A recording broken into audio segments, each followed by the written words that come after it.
శుక్రవారం భారత హాకీ శతాబ్ది ఉత్సవాలను నంద్యాల ఎస్పీజీ మైదానంలో నంద్యాల హాకీ సంఘం ఆధ్వర్యంలో ఘనంగా నిర్వహించారు. సభ ప్రారంభంలో వందే మాతరం గీతం 150 సంవత్సరాలు పూర్తి చేసుకున్న సందర్భంగా నిర్వాహకులు, అతిథులు, విద్యార్థులు సామూహికంగా వందే మాతరం గీతం ఆలపించారు. హాకీ ఆంధ్రప్రదేశ్ అధ్యక్షులు చాణక్యరాజు ఆధ్వర్యంలో జరిగిన ఈ ఉత్సవాలలో Nandyal diocese bishop right reverend Santosh Prasanna Kumar, Srisailam tiger project field director Vijay Kumar, IMA రాష్ట్ర మాజీ అధ్యక్షులు డాక్టర్ రవికృష్ణ ముఖ్య అతిథులుగా పాల్గొన్నారు. ఈ సందర్భంగా వక్తలు మాట్లాడుతూ భారత హాకీ 1925లో ప్రారంభించబడిందని, ఈ రోజుతో 100 సంవత్సరాలు పూర్తి చేసుకున్న సందర్భంగా దేశవ్యాప్తంగా ఈ రోజు హాకీ ఇండియా ఆధ్వర్యంలో భారత ప్రభుత్వం, భారత స్పోర్ట్స్ అథారిటీ సహకారంతో 550 జిల్లాలలో 1000 హాకీ మ్యాచ్లు నిర్వహిస్తున్నారని, నంద్యాలలో కూడా నంద్యాల హాకీ సంఘం ఆధ్వర్యంలో హాకీ మ్యాచ్లు నిర్వహించామని తెలిపారు. 2 చారిత్రాత్మక సంఘటనలను నిర్వహించుకుంటున్నామని, జాతీయ గీతం వందే మాతరం 150 సంవత్సరాలు పూర్తి చేసుకున్న సందర్భంగా అందరం కలిసి వందే మాతరం గీతం పాడడం, జాతీయ క్రీడ అయిన హాకీ శతాబ్ది ఉత్సవాలు నిర్వహించుకోవడం సంతోషకరమన్నారు. ప్రపంచ హాకీ చరిత్రలో భారత హాకీ సువర్ణ అధ్యాయం లిఖించిందన్నారు. హాకీ మాంత్రికుడు ధ్యాన్ చంద్ భారతదేశం ఒలింపిక్స్లో అనేక స్వర్ణ పతకాలు సాధించడంలో కీలక పాత్ర వహించారని గుర్తు చేశారు. క్రీడలకు, ఇతర సేవా కార్యక్రమాలకు తమ వంతు సహకారం అందిస్తామని ప్రకటించారు.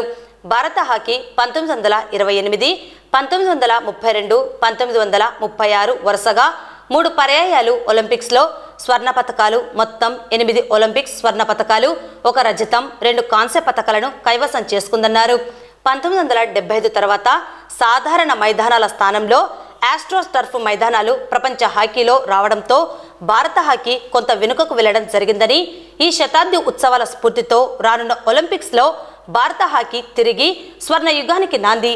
ఈ సందర్భంగా పాతతరం హాకీ క్రీడాకారులు Wilson, Sagar Cyril, Chanakyaraju, Balaraju, Karu Ravi, Diwakar, Pradeep, Vasukutti, Baburao, Sunil Mutyamraju, Johnny, Kennedy, Stephen, శ్రావణ్లను బిషప్ సంతోష్ ప్రసన్న కుమార్ సౌజన్యంతో అతిథులు ఘనంగా సత్కరించారు. అనంతరం హాకీ శతాబ్ది హాకీ విజేతలకు ట్రోఫీల ప్రదానం చేశారు. భారత హాకీ శతాబ్ది వ్యాసరచన, వక్తృత్వ పోటీల విజేతలకు నంద్యాల లయన్స్ క్లబ్ వ్యవస్థాపక సభ్యులు ఆత్మకూరు సుదర్శనం శెట్టి బహుమతుల ప్రదానం చేశారు. ఈ ఉత్సవాలలో నంద్యాల లయన్స్ క్లబ్ అధ్యక్షులు సోమేశ్వర నాగరాజు, కోశాధికారి అబిదల జనార్దన్, నంద్యాల హాకీ కార్యదర్శి సునీల్ ముత్యంరాజు, ఉపాధ్యక్షులు మాణిక్యం రాజు, ఖాదర్, సంయుక్త కార్యదర్శులు జెడ్ఎస్పి దివాకర్, స్టీఫెన్, కార్యవర్గ సభ్యులు శ్రావణ్, ఎస్పీజీ స్కూల్ ప్రధానోపాధ్యాయురాలు మార్తమ్మ, మాజీ హాకీ క్రీడాకారులు, విద్యార్థులు పాల్గొన్నారు. భారతదేశంలో హాకీ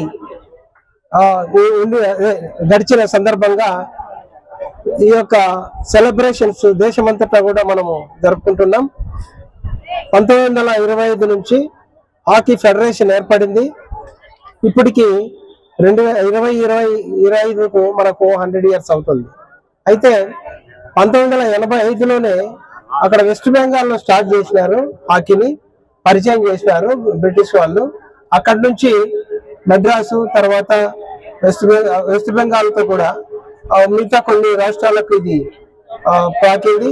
ఆ విధంగా మన ఈ యొక్క క్రీడ జాతీయ క్రీడగా పరిగణించింది. అంటే మన ప్రభుత్వాలు కూడా దీన్ని జాతీయ క్రీడగా ప్రకటించి దీన్ని దాదాపుగా ఒక 1980 వరకు కూడా దీని యొక్క ప్రాబల్యము ఉన్నది మన దేశంలో. మనకు కీర్తి తెచ్చేటువంటి క్రీడ అనేది హాకీనే.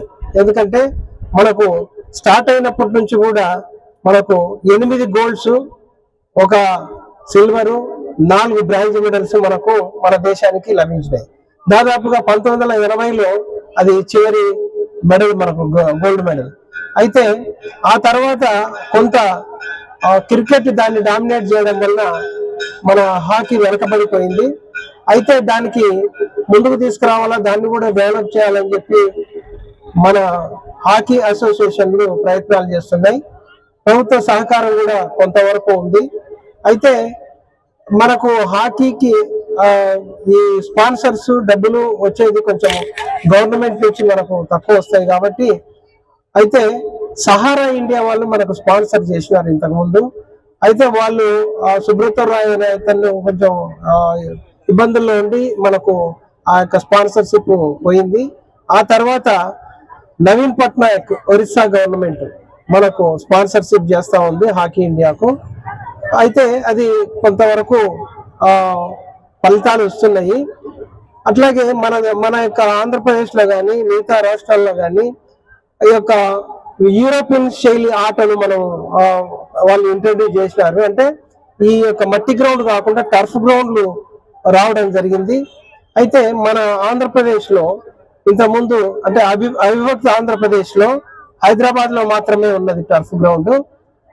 తర్వాత మనం విడిపోయిన తర్వాత మనకు రీసెంట్ గా ఒక 4 years బ్యాక్ కాకినాడలో టర్ఫ్ కోర్ట్ వచ్చింది. తర్వాత వచ్చేసి రీసెంట్ గా ఒక 2 years బ్యాక్ అక్కడ పులివెందులో ఒక టర్ఫ్ కోర్ట్ వచ్చింది. ప్రజెంట్ కడపలో ఒకటి తయారైతుంది, 90% అయింది.